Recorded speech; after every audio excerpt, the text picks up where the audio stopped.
Très Voilà. bien. Eh bien, c'est à toi, Ali. Nous Mm, t'écoutons avec attention. Je t'en prie. mm. Voilà, je tiens tout d'abord à te remercier, Abdelaziz, pour ta confiance et pour m'avoir invité à intervenir dans le cadre de ce cycle de webinaire, en fait, ISG SFTAG, et pour cette opportunité de partager aujourd'hui avec vous, avec tout le monde, en fait, nos activités au sein de la chaire Silvertech. C'est une chaire d'entreprise et d'innovation territoriale. C'est une chaire où on travaille avec des entreprises pour développer ensemble des activités d'enseignement, des activités de recherche et des activités de transfert de la technologie et de la valorisation. Voilà, en fait, je suis à l'UTT, je suis enseignant-chercheur. Ma spécialité, c'est le traitement de signal, le traitement d'images appliqué sur des données dans le domaine de la santé, dans le domaine de biomédical. Voilà, en fait, je suis à l'UTT, l'Université de technologie de Troyes, depuis 2011. Je travaille depuis 2011 autour de la personne âgée, autour des technologies pour le bien vieillir.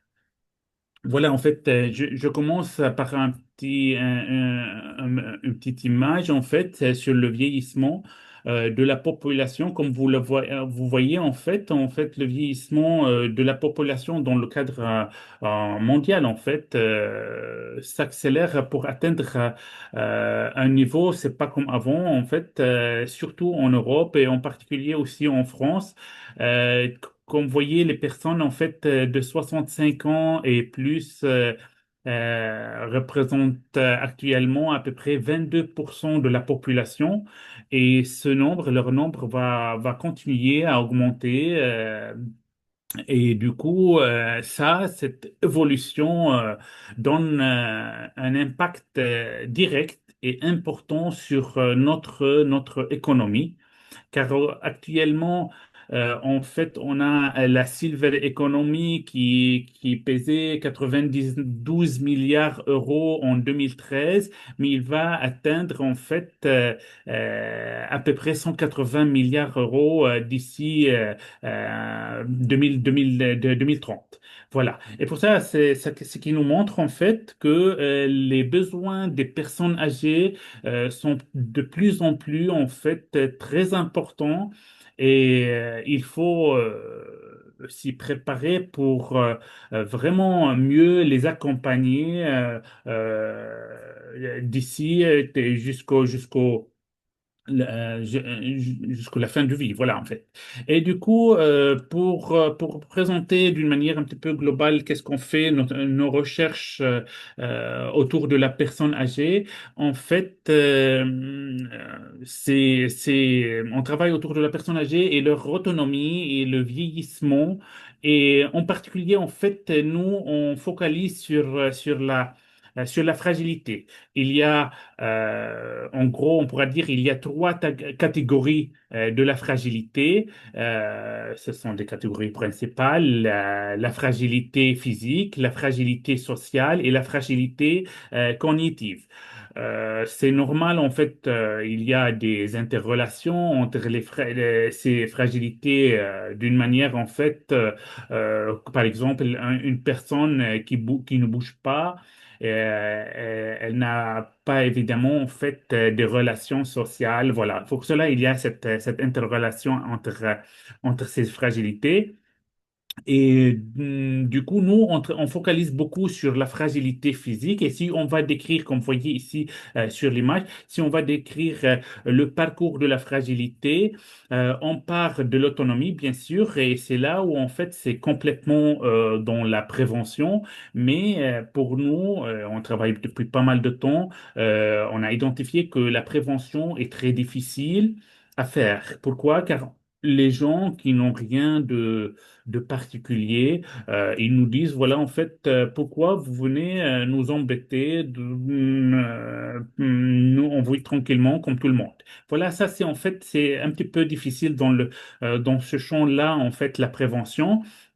Mais en fait, c'est là où en fait on intervient beaucoup, c'est le repérage. C'est là où en fait il y a c'est le moment où la personne risque d'avoir tombé, par exemple, dans une phase de fragilisation. Et c'est là où, en fait, il y a un certain nombre d'actions, des actions de récupération, un petit peu. C'est là où, en fait, les professionnels de santé pourront intervenir pour limiter cette phase de fragilisation, voire même en fait remonter vers l'autonomie avec quelques prescriptions ciblées, car en fait la fragilité est réversible.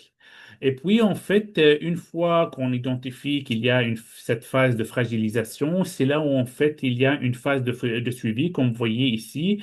En fait, c'est là où on va étudier l'effet des actions qu'on en engage sur la personne et sur son autonomie.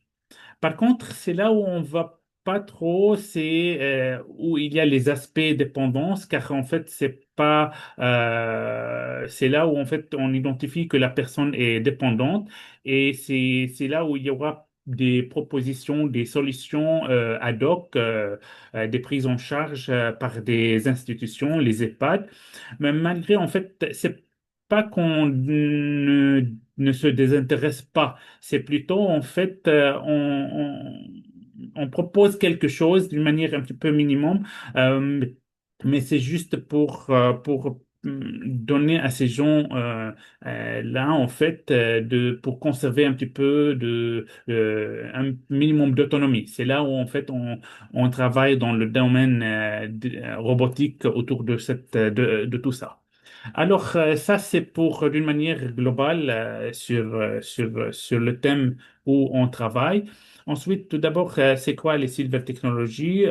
Ce sont les technologies, une technologie à destination des cheveux grisonnants, d'où le vient le mot en anglais silver.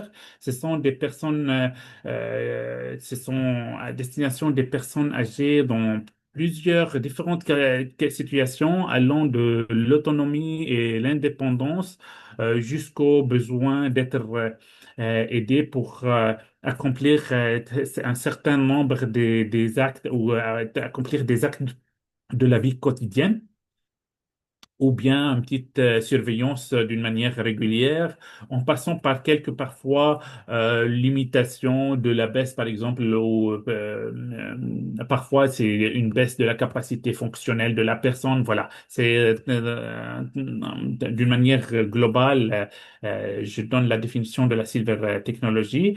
Ensuite, en fait, pourquoi on fait la silver technology? Pourquoi faire la silver technology? C'est pour nous, par exemple, en fait, c'est pour anticiper et repérer la fragilité physique chez les personnes âgées. C'est pas la physique seulement, en fait, cognitive et sociétale aussi. Chez les personnes âgées, nous, dans le cadre de la fragilité physique, nous prenons notre référence, c'est Linda Fried, c'est notre gold standard, qui est un ensemble de 5 indicateurs et c'est là où, en fait, on pourra classer les personnes en 3 groupes, ou bien fragiles, ou bien non fragiles, fragiles, ou bien pré-fragiles. Les 3 indicateurs, ce sont la force de préhension palmaire. C'est là où, en fait, on demande à la personne de presser un dynamomètre, où nous, on a développé une balle connectée à l'intérieur de la balle, il y a un capteur de pression pour mesurer la force de préhension palmaire. Il y a aussi la vitesse de la marche, il y a la perte de poids. Et également, en fait, avec des questionnaires, on pourra identifier, et évaluer l'activité physique de la personne et avec nos capteurs également. Et il y a aussi le dernier indicateur, c'est la sensation d'épuisement. À l'UTT, en fait, nous avons développé ces dispositifs-là. Nous avons également breveté 2 parmi ces dispositifs. La balle connectée, on a associé à cette balle connectée un jeu sérieux. C'est pour augmenter l'aspect motivationnel chez les personnes âgées et aussi un pèse-personne. C'est un pèse-personne, c'est pas juste pour mesurer la perte de poids et pas juste pour comme indicateur du poids, c'est plutôt, en fait, c'est pour étudier l'équilibre de la personne âgée. Quand la personne monte sur le pèse-personne, en oscillant vers l'avant, l'arrière, côté droite, côté gauche, antérieur-postérieur et modulo-latéral, on pourra extraire un certain nombre de paramètres. Pour nous, c'est 65 paramètres. À partir de ces paramètres-là, en fait, on pourra évaluer si cette personne a un état d'équilibre, il y aura une anomalie ou pas. Dans la même optique, en fait, mais cette fois, c'est vraiment de mettre à domicile les différents dispositifs qu'on a développés et même des autres dispositifs qu'on travaille avec des autres partenaires et travailler avec l'écosystème de la personne âgée, c'est-à-dire en fait, les médecins traitants, les infirmiers, les aidants soignants, les aidants familiaux. L'ensemble de ces acteurs étaient impliqués dans le projet, dont l'objectif, en fait, c'est pour identifier une première, les indicateurs qui donnent le niveau de la fragilité chez la personne âgée et pour ensuite, en fait, évaluer les prescriptions d'activité physique ou de nutrition sur la personne elle-même. Voilà, en fait, c'est dans le cadre de la vie de courante des gens. On a mis ces dispositifs à domicile et en fait, c'est pas juste pour évaluer en termes de la performance technique de nos dispositifs, mais c'est également pour évaluer les plus importants pour nous. En fait, c'est la plus-value médicale ou bien c'est les bénéfices perçus par les professionnels de santé, surtout en particulier en fait le médecin traitant qui suit la personne âgée concernée et aussi pour également évaluer le bénéfice ressenti par les personnes âgées et l'écosystème autour de cette personne âgée. Voilà, ça c'est en termes d'un de nos projets. Aussi, qu'est-ce qu'on fait parmi les dispositifs qu'on a utilisés? On a voulu d'établir des scores de référence à partir de ces dispositifs qui sont basés sur des méthodes de fusion de données multicapteurs et tester cette méthode dans la vraie vie, en fait, sur le terrain. Voilà, ça c'est parmi les choses. Par exemple, on a utilisé le pèse-personne ce sont les signaux qu'on extrait. On a utilisé un radar connecté, c'est le vase communicant ou le vase, on appelle ça le capteur fantôme. À l'intérieur de ce vase, il y a un radar. Un radar comme le radar qu'on le trouve sur la route. On envoie des ondes électromagnétiques, on reçoit les informations et ça nous donne la vitesse instantanée de la personne, son activité physique. Et en même temps, on cache le radar dans un vase. La personne, en fait, euh, euh, euh, accepte ce type de dispositif d'une manière en fait euh, habituelle dans la vie quotidienne. Voilà, ça c'est par exemple un des exemples. En fait, et pourquoi faire aussi en fait c'est pourquoi faire la Silver Technology, c'est pour développer en fait des solutions qui vont nous permettre en fait de détecter et d'évaluer la perte de la capacité à se mouvoir de la personne âgée grâce à des tests d'évaluation gériatrique objectivés par des technologies. C'est-à-dire, par exemple, à titre d'exemple, on a utilisé le test Time Up and Go. C'est un test très connu dans le domaine de la gériatrie pour évaluer la vitesse de la marche de la personne et pour évaluer également sa capacité à se mouvoir. Et nous, objectiver ce test-là. Et à la fin de cette étude, on a réussi à extraire pas mal des données, comme par exemple les longueurs de pas, la vitesse de la marche, si elle est trop faible ou pas, le nombre de foulées, toutes euh, la longueur, la distance entre les pas. Il y a un certain nombre des paramètres. Et à partir de ces résultats, euh, nous avons voulu en fait aller plus loin. On a développé un petit prototype concernant une chaise connectée. Cette chaise connectée, c'est le Smart Chair. En fait, il y a pas mal de capteurs à l'intérieur pour euh, pas juste évaluer la vitesse de la marche de la personne, mais également pour collecter pas mal des, des indicateurs qui sont autour de la santé de la personne âgée. Voilà, ça c'est parmi les projets. On a réussi aussi à modéliser aussi la chaise en 3D avec des étudiants. On n'a pas eu un financement pour compléter le projet, mais c'est un projet en cours. Ensuite, également, en fait, c'est pour quoi faire la Silva Technology? C'est pour détecter une anomalie. À domicile, en fait, c'est là où en fait il y a la vigilance en prévention et en alerte. Par exemple, la vigilance en prévention, c'est par l'analyse des habitudes de vie en mettant plusieurs types de capteurs euh, à domicile. Ce sont des capteurs à bas coût de détection de mouvement, de détection de la présence. On a par exemple également, on a équipé un Living Lab à Champagne,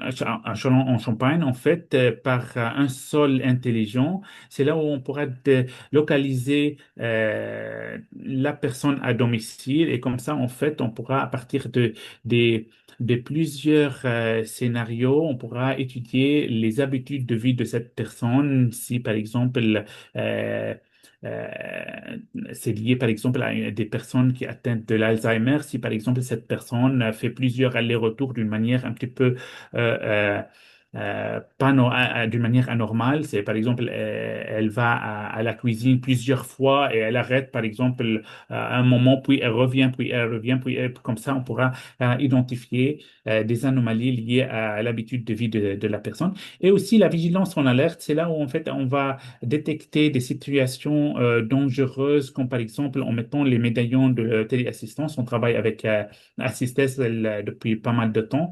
On utilise aussi les caméras sans image. C'est aussi pour la vigilance en alerte. Également, en fait, l'aspect robotique, en fait, on l'implique pour aider et accompagner les personnes âgées à domicile.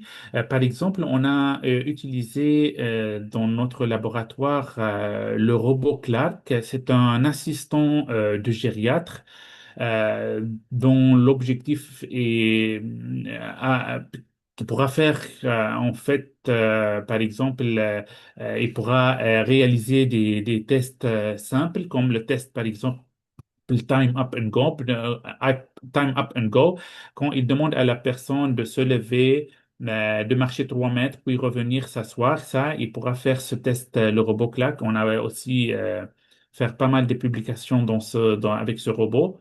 Il pourra recevoir les patients, recevoir les familles pour remplir, par exemple, des questionnaires. Une fois c'est rempli, il envoie l'ensemble à un tableau de bord chez les professionnels de santé pour gagner un petit peu de temps. Également, on a utilisé plusieurs types de robots. On a le robot, par exemple, la girafe, qui est de couleur ici en jaune. En fait, il est capable de retrouver la personne concernée euh, Et on pourra, par exemple, échanger avec cette personne à distance, ce qu'on appelle la téléprésence. On a aussi le robot accompagné, c'est pour accompagner les personnes âgées dans des tâches plutôt répétitives. Voilà, en fait, c'est ça. En fait, ça, c'est parmi les choses autour de la robotique.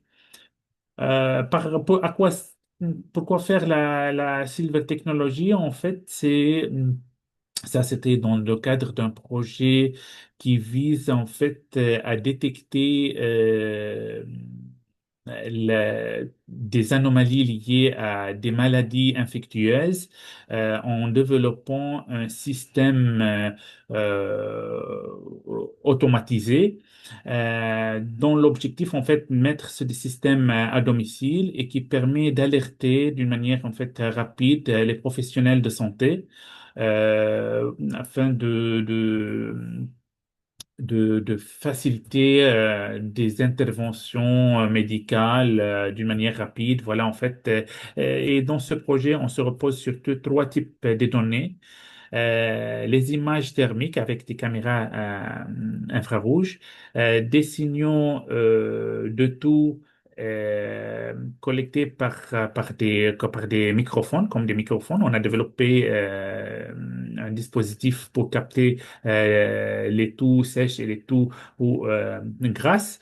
Et aussi un indicateur de fatigue. Et à partir de ça, en fait, on utilise des techniques de fusion de données avec et de l'IA, dont l'objectif en fait c'est pour détecter précocement de l'apparition, par exemple, de la COVID. Voilà, ça c'est parmi les projets aussi. Un des projets qui est en cours, en fait, c'est l'objectif est d'améliorer en fait le diagnostic précoce de la maladie de Parkinson. Notre objectif dans ce projet est en fait est simple, c'est détecter les premiers signes de la maladie avant même l'apparition des symptômes, avant l'apparition de plusieurs biomarqueurs. Et du coup, en fait, en utilisant l'intelligence artificielle appliquée sur des images cérébrales, dont l'objectif est de repérer des biomarqueurs précoces dans une région clé dans le cerveau, ce qu'on appelle le striatum. Et du coup, ça, c'est un des objectifs. L'autre objectif, c'est en fait c'est l'explicabilité. C'est pour rendre nos modèles euh, euh, qu'ils soient en fait compréhensibles et très transparents et utilisables par les différents cliniciens en fait dans leur pratique quotidienne. Voilà, ça c'est parmi les projets.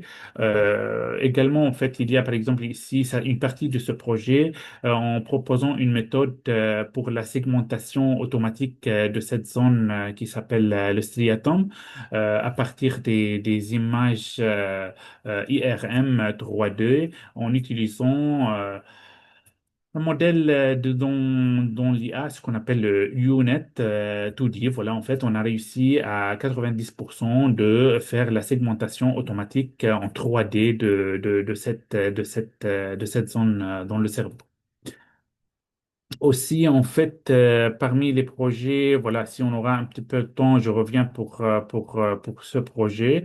C'est le projet Atlas, c'est pour anticiper et repérer la perte d'autonomie chez les personnes âgées. Ça, c'est un projet qu'on est en cours de soumettre pour avoir un financement. C'est un grand projet avec plusieurs partenaires. Au début, on était 17 partenaires. Nous sommes actuellement 10 partenaires dans ce projet. Voilà, si on a un petit peu de temps, je reviens. Ça, il concerne plutôt le jumeau numérique des personnes âgées. Voilà, ça c'est pour ce projet.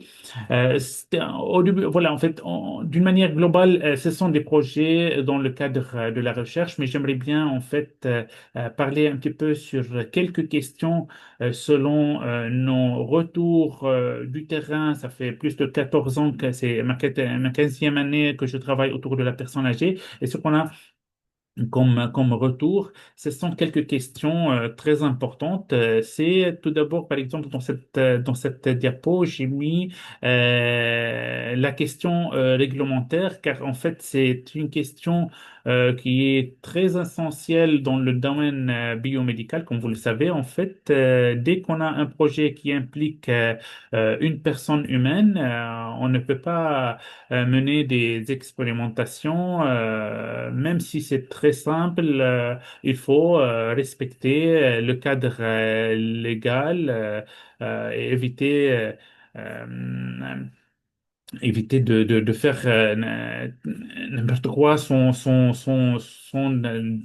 faire sans être protégé, que sont protégés les participants et garantir cette démarche éthique dans le projet.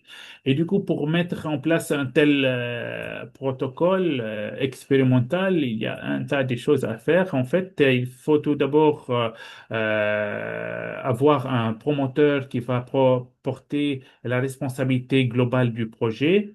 Il faut avoir aussi un investigateur principal qui va conduire le projet sur le terrain et surtout l'accord des différentes instances réglementaires. Tout d'abord, en fait, on a le comité de protection des personnes qui évalue notre projet sur la pertinence, sur la sécurité du protocole. Voilà, ça c'est une chose. Il y a aussi la CNIL. Comme vous le savez, c'est pour respecter les règles liées à la protection des données personnelles. Voilà, en fait, surtout qu'on va collecter des des informations qui sont sensibles. Voilà, en fait. Pour cela, j'ai mis, en fait, il y a une petite illustration. Ça nécessite un temps fou pour rédiger le protocole. Et ça, c'est pour nous, c'est à chaque fois qu'on monte un projet, ça nécessite à peu près plusieurs mois dans ce travail. Ensuite, il y a en 3 minutes pour conclure, professeur. pardon? Il vous reste 3 minutes pour conclure afin qu'on Ah, puisse ok, passer au ok, voilà, en fait, pardon, voilà, Pas juste, grave. ok, voilà, je vais conclure. Et du coup, en fait, il y a, en fait, il faut pas viser seulement la performance technique dans une telle technologie. C'est plutôt, en fait, une technologie pour qu'elle sera vraiment utile et adoptée. Il faut avoir plusieurs critères, ce qu'on appelle une évaluation multicritère. Et du coup, en fait, c'est là.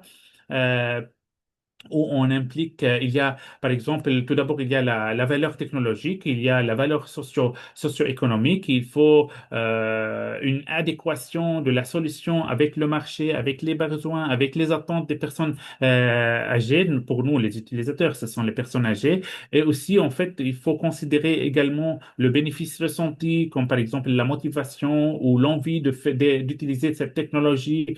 Également, il y a le bénéfice induit par exemple, étudier pour avoir, si on va donner un petit exemple, c'est l'impact sur la santé ou sur le bien-être de la personne âgée. Voilà, on a la valeur d'usage, on a aussi également euh, voilà, en fait, l'idée d'une manière globale pour faire vite, en fait, il faut intégrer dans l'écosystème la solution. Voilà. Et avant la dernière diapo, en fait, juste pour dire que la technologie seule ne suffit pas, il faut avoir une solution qui intègre l'écosystème de la personne âgée. On voit ici, par exemple, les professionnels de santé, les différents acteurs pivots sont impliqués dans le projet pour pour créer une vraie valeur dans un projet. Et du coup, On fait cette distinction entre l'acceptabilité et l'acceptation et on a des vrais exemples. L'acceptabilité, c'est en fait, c'est évalué en amont et c'est là où en fait, pour donner vite fait un exemple, on vient chez une personne âgée pour installer une caméra. C'est inacceptable, c'est un objet intrusif, on n'accepte pas ce type de la technologie. Mais après la première chute, elle revient vers nous en demandant pour installer une caméra. Un autre exemple, un contre-exemple, en fait, on vient chez une personne âgée pour mettre un pèse-personne pour se peser tous les jours, en fait, pour évaluer l'équilibre de cette personne. Après, voilà, en fait, après un mois, elle revient chez nous en disant, voilà, j'en ai marre de voir mon poids tous les jours. Voilà, ce sont des exemples qu'on a, qu'on a récoltés du terrain. Et en fait, à la fin, voilà, en fait, c'était la dernière diapo. C'est l'approche Living Lab. On applique depuis 2012 dans notre laboratoire ici à l'UTT l'approche Living Lab, c'est une méthode centrée sur l'utilisateur. On implique l'ensemble des acteurs, que ce soit leur profil, même si c'est un profil hétérogène, des sociologues, des psychologues, des ingénieurs, des gériatres, des professionnels de santé. En fait, tout le monde sont impliqués dans la co-construction d'une solution et surtout avec les utilisateurs, les personnes âgées pour qu'on puisse avancer. Il y a plusieurs, en fait, on a un processus, ce processus est circulaire. On commence par le laboratoire d'idées. On a aussi un laboratoire d'idées à l'UTT et c'est là où, en fait, on recueille les besoins, les attentes et les problématiques du terrain. Ensuite, on fait une phase d'observation, ce qui nous permet de comprendre réellement les usages, les habitudes, les contraintes vécues par les personnes âgées et les aidants et l'écosystème de la personne âgée. Et après, il y aura après ce type des observations, il y a là où en fait on va définir la spécification, l'usage et la place potentielle de la solution dans le marché. Voilà, en fait, ça c'est parmi les choses. Après, on fait des maquettes. On a fait plusieurs types. On a un laboratoire pour faire le maquettage et le prototypage. Ensuite, on fait les pré-séries. Comme vous voyez ici, par exemple, pour notre personne, on a fait 50 on a développé 50 personnes pour le déployer à domicile et pareil pour les balles connectées, le radar, tout ça. Voilà, et après pour arriver jusqu'au le marché. Voilà, merci pour votre attention. Eh bien, merci beaucoup, Ali, pour cette présentation vraiment très détaillée, complète. Merci, merci. Franchement, j'ai assisté à des présentations autour de la silver technologie, comme tu le dis à trois. Nous, on parle de gyrotechnologie. Vraiment bravo. Alors, la tradition, c'est que je vais poser les premières questions et ensuite Damien va recueillir les questions de nos participants et distribuer la parole. Alors, j'ai deux petites questions, mon cher Ali. La première, tu as parlé d'acceptabilité et d'acceptation. Alors, est-ce que vous avez ou vous envisagez la question de l'appropriation? Si oui, comment? Et ma deuxième question, si tu pouvais revenir, s'il te plaît, sur ce projet Atlas hein, que tu as rapidement évoqué, mais si tu pouvais m'en reparler encore dans une ou deux minutes. En une ou deux Une minutes. seconde, Voilà, une mes deux seconde. questions. Ok, hop, une seconde. J'ai perdu là. Ah oui, ok. Je repartage car en fait j'ai arrêté le partage, pardon. Voilà, partager. Et du coup, hop, vous voyez mon écran? Oui, on le voit. Ok, Voilà. impeccable. Et du coup, juste je reviens. Voilà. Et ça, c'est Voilà. le projet Atlas. Et du coup, c'est quoi ta question concernant le projet Alors, Atlas?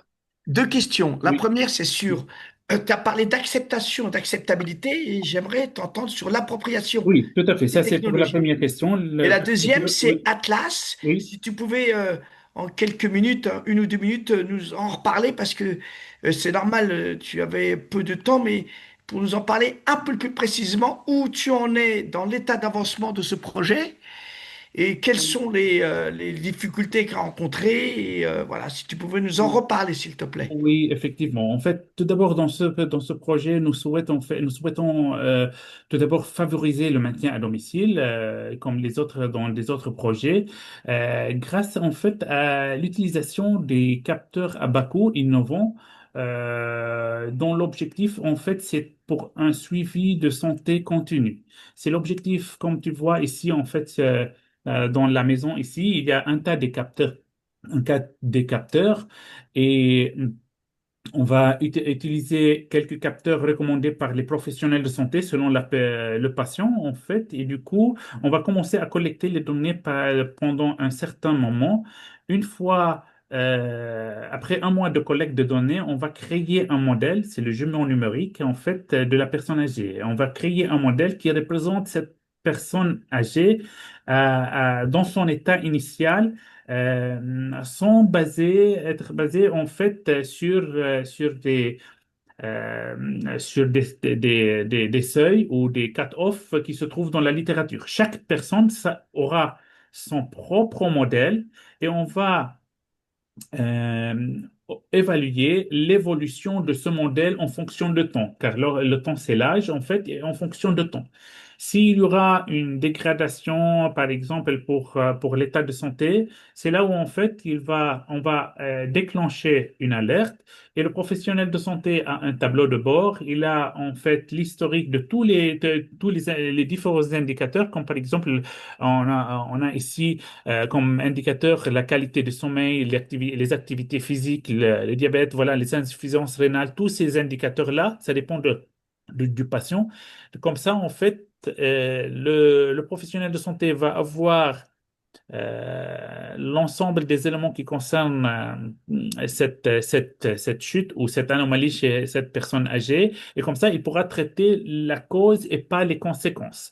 Alors, Euh, Ali, oui, c'est très clair, mais juste pardonne-moi, une oui, deuxième question par rapport à Atlas. oui, oui. Je vois que tu destines ça au GIR 5 et 6.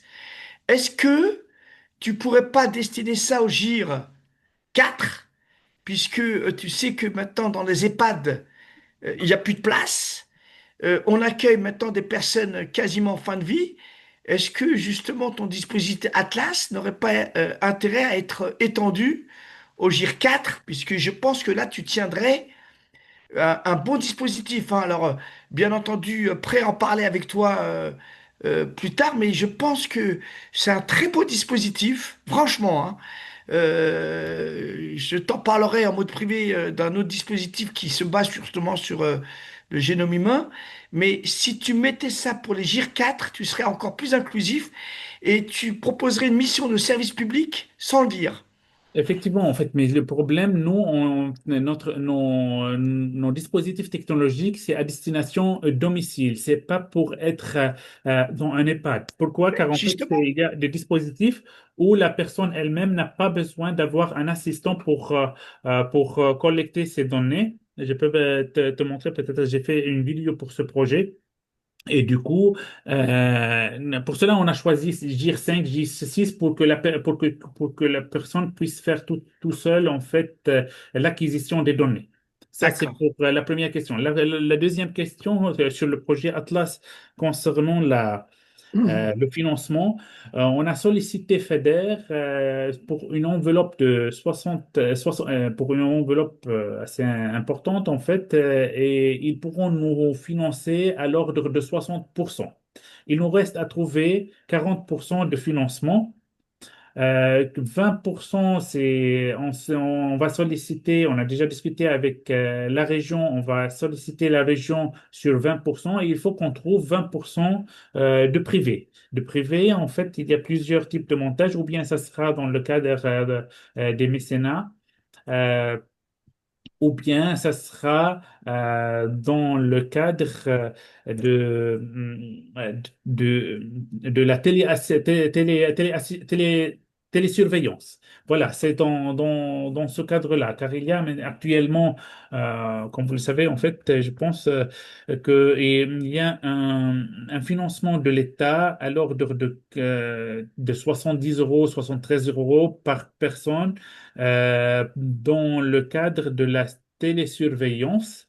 Et du coup, comme ça, on pourra solliciter l'État via l'ARS ou via des entreprises qui travaillent, qui pourront mettre en place euh, un dispositif pour la collecte et la surveillance. Et comme ça, ils vont toucher de l'État cette subvention ou ce remboursement euh, euh, qui concerne la qualité de vie de la personne âgée. Voilà, Ok, c'est merci on est beaucoup, en train Ali. de chercher une solution pour les 20%. Voilà. Alors écoute, je t'appellerai la semaine prochaine parce que tu sais, je veux pas monopoliser la parole, hein, mais tu sais que maintenant des départements comme toi font appel au crowdfunding, mais je t'en parlerai, je t'appellerai la semaine prochaine. Alors, écoute, Ali, ta présentation jolie, hein, vraiment, tout le monde, hein, le professeur Miri dit que c'est une très belle présentation, le docteur Swadi, pareil. Alors, il y a des questions. Je t'en prie, Damien, si tu pouvais. Alors, on va te poser, Ali, trois questions par trois questions, et puis on clôturera vers les coups de 20h35. Oui, Je Alors, t'en prie, Damien. merci à ceux qui ont posé les questions dans le chat. Je vais pouvoir les lancer directement. Alors, comment les travaux de la chaire contribuent-ils à renforcer le lien humain, justement, et non pas l'IA? Ensuite, renforcer, pardon, c'est coupé. Renforcer quoi? le lien humain plutôt que de le remplacer par l'IA. Ok, ok. Ensuite, au niveau de la résistance des installations d'innovation, est-ce qu'il y en a plus dans les structures de type EHPAD ou au domicile? Et que faudrait-il faire pour éviter ce côté Big Brother et faire plus d'acceptabilité pardon, auprès des publics? Je vais y arriver. Pa- pa- Alors, Pardon, question. la deuxième question.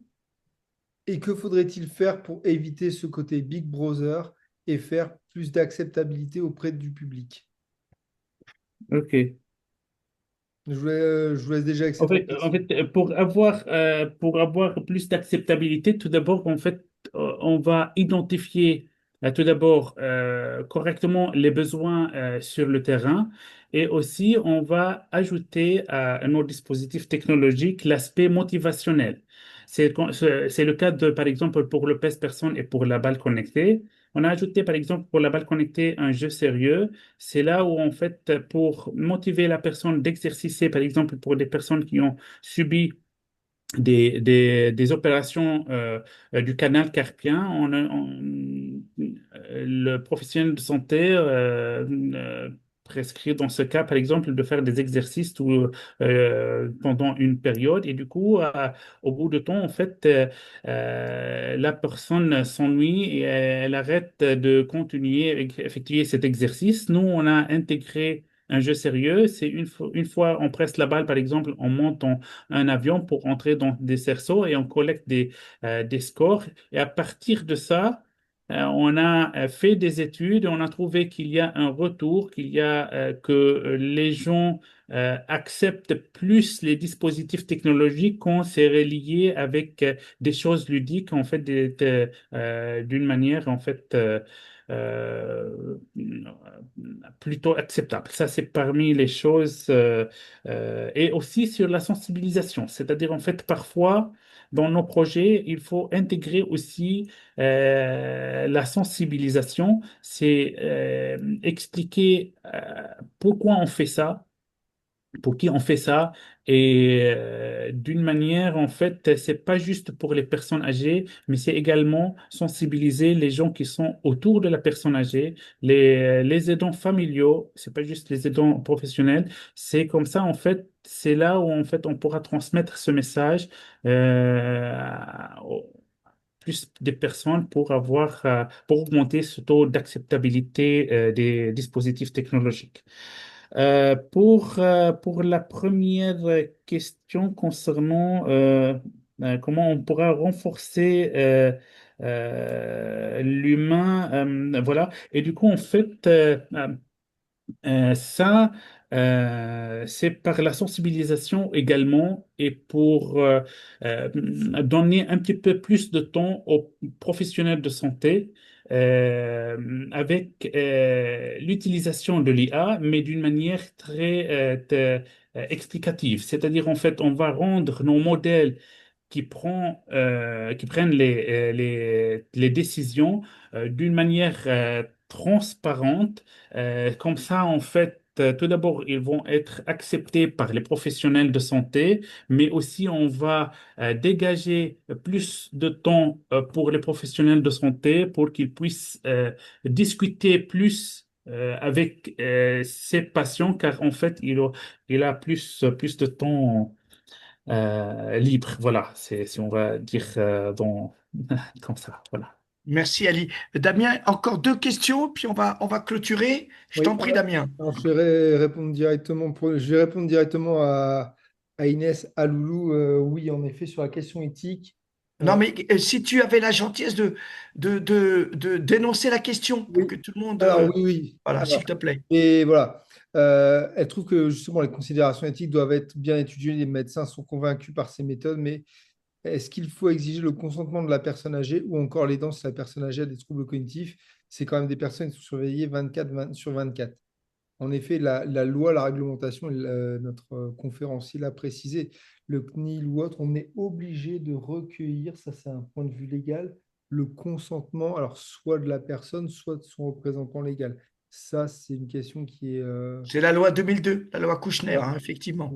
Et la réglementation, parce que là, on va avoir non seulement la loi 2002, mais après, on va avoir la réglementation RGPD, notamment pour tous les systèmes de caméras et de surveillance, qui est encore beaucoup plus poussé derrière. C'est que même ça, vous avez des données d'enregistrement, etc., des délais qu'il faut absolument respecter. Après, ça exige un effacement des données.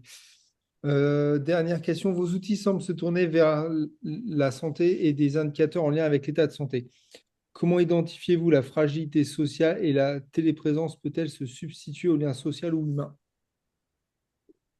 En fait, pour la fragilité sociale, il y a par exemple des indicateurs si on pourra localiser où se trouve cette personne à domicile, par exemple. Ça, si elle se trouve tout le temps à domicile, si elle bouge moins, voilà, en fait, ça, c'est parmi les indicateurs qu'on pourra identifier concernant la fragilité sociale. Également, si elle est connectée ou elle n'est pas connectée au monde de l'extérieur. On propose des types de robots avec écran, c'est là où en fait on pourra te- identifier si cette personne a déjà un réseau à l'extérieur ou pas. C'est ma première réflexion. Mais voilà, c'est pas mon domaine dans la partie fragilité sociale. On a une équipe qui travaille dans ce domaine. Moi, personnellement, je focalise beaucoup sur la fragilité physique avec les différents capteurs et les dispositifs technologiques. Merci beaucoup, Ali. Écoute, vraiment, hein, je parle au nom de la SFTAG de l'IEG, puis au nom de tous les participants qui sont unanimes pour dire que c'était une belle présentation. Alors moi, je vais laisser la conclusion à mon ami Vincent Rial, qui est le président de la SFTAG, si il avait quelque chose à ajouter. Juste pour vous dire, alors tu peux enlever la présentation, Damien, s'il te plaît, hein, du professeur. Juste pour vous dire, ne ratez pas. Le 5 janvier, c'est le professeur Bertrand Fougère, qui est aussi le président du Gérontopole donc, d'Angers, bon, je ne me rappelle plus de cette partie, qui va nous gratifier d'une belle présentation sur... alors lui, il va focuser sur la personne âgée. Vincent, je te laisse la possibilité de conclure et merci beaucoup Ali, merci à tous. Merci au professeur Benassine d'avoir été là, professeur Miri, au président Eliane Técort, à tous mes étudiants, ceux de Vincent. Merci aux questions de Guy, de Laïssa, au professeur Miri et bien entendu à Ali Shker qui nous a fait une très belle présentation. J'ai vu, hein, tu as parlé donc de dispositifs prédictifs pour la maladie de Parkinson. C'était ce que nous avait présenté Madame Abirnour. C'était une Effectivement. très belle présentation. Effectivement. Merci au professeur Ben Salah qui était là.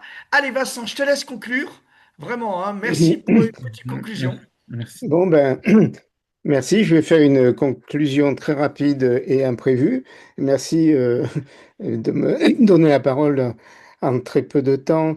Moi, je dirais que c'est une très belle présentation classique parce que ces schémas que nous avons vus ont été maintes fois et de manière bien sûr moins élaborée, chaque fois c'est un peu plus raffiné, mais ils existent depuis 20 ans. Je me souviens en 2005, on avait ces schémas d'équipement pour le maintien à domicile.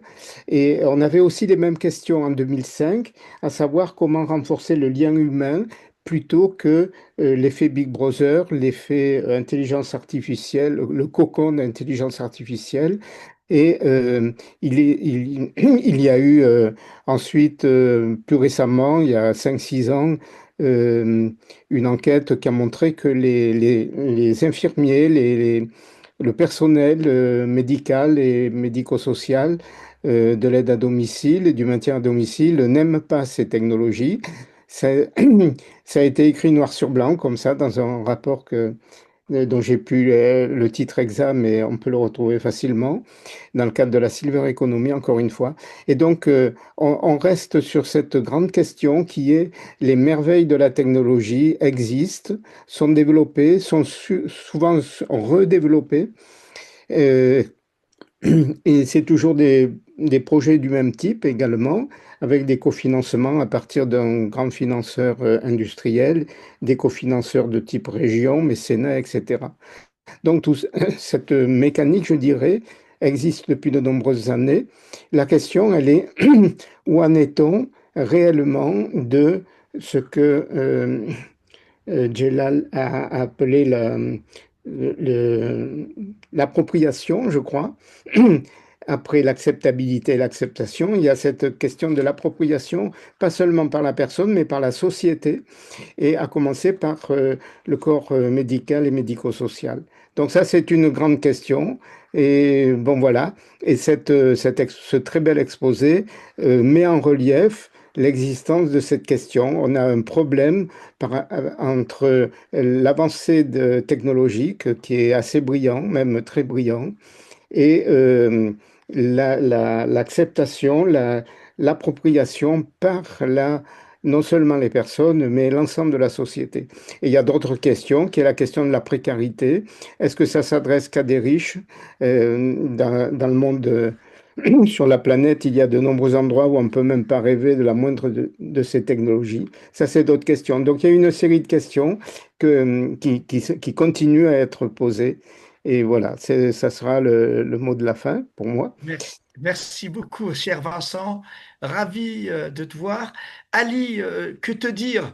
Une très belle présentation. Je ne vais pas répéter ce qu'a dit l'ensemble des participants. Et merci à tous de votre présence, à mes chers étudiants, à mes chers amis qui participent et qui sont très fidèles, professeur Miri, professeur Ben Salah, professeur Ziri, professeur Ben Hassine, et puis à Damien qui est toujours le maître de cérémonie. Et merci encore à Patricia, donc je serai là le 9 décembre. Hein. Je serai à la faculté des cartes, je courrai. Hein. Eh bien écoutez, je n'ai qu'à vous dire au revoir. Alors Ali, est-ce que ta présentation... Tu pourras me l'envoyer si elle est diffusable. C'est pour notre bibliothèque numérique. Oui, oui, D'accord? bien sûr, oui, oui, Super. oui, Et tu bien sûr. recevras. Alors, Vincent, nous avons inauguré deux choses. Maintenant, nous donnons un diplôme de participation aux conférenciers, normal. Et la deuxième chose, on en parlera à Ali. La SFTAC va être force de proposition dans des articles scientifiques. Je pense à toi, Ali. Hein, on peut Mhm. participer en tant que société savante. À Patricia, on en parlera le 9 décembre. Voilà. Je vous Parfait. souhaite une très très bonne soirée et à très bientôt. Une belle Merci, soirée à tous. Merci merci, à vous Au merci, tous revoir. pour votre merci, présence. Bonsoir. Au merci, 5 janvier. Hein. Professeur, Au c'était Au revoir. revoir. fantastique. Au Merci. revoir. Bonne merci, soirée. Au revoir. merci, merci, Au au revoir, revoir. au Bonne revoir. soirée. Bonne soirée, au Fanny. revoir, Bonne au revoir. soirée.